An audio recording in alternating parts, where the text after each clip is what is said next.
مساء الفل يا ست الكل. في ناس سألتني ان الرف العلوي عايزين يطلعوه بره خالص، بره الغسالة، زي ما بيطلعوا الرف السفلي كده تطلعوه بره الغسالة. هي عايزة تطلع ده الرف العلوي بره الغسالة خالص. بس قبل ما اقولك ازاي تطلعي الرف ده وتخلعيه من الغسالة، لازم تعرفي ان ده لو الضمان جه او الشركة جت تبص على الغسالة ولقيته بره، هيخرج بره الضمان. خلي بالك، الشركه هتقول لك ان ده سوء استخدام وهتطلع الغساله بره الضمان خالص. ولكن ممكن اللي سالني ان غسالته يكون الضمان بتاعها خلص، فانا هقول لك ازاي تطلعيه بره خالص. شوفي الشبكه العلويه، الرف العلوي اهو، انا كده بطلع لبره هنا وبيقف هنا. شايف العجله وقفت فين؟ اهي دي العجله بتاعته، وقف كده خلاص.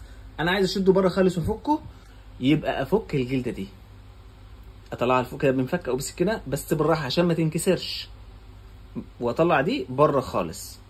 البلاستيكه دي الرصاصي لو طلعت بره خالص كده الرف هيطلع كله معانا لبره، ويبقى كده خلعنا الرف العلوي.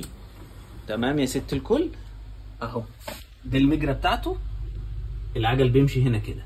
لمجرد ان البلاستيكه دي تطلع بره خالص الاستانلس، يبقى كده انت تقدري تشدي الرف كله اللي فوق ويطلع بره تماما.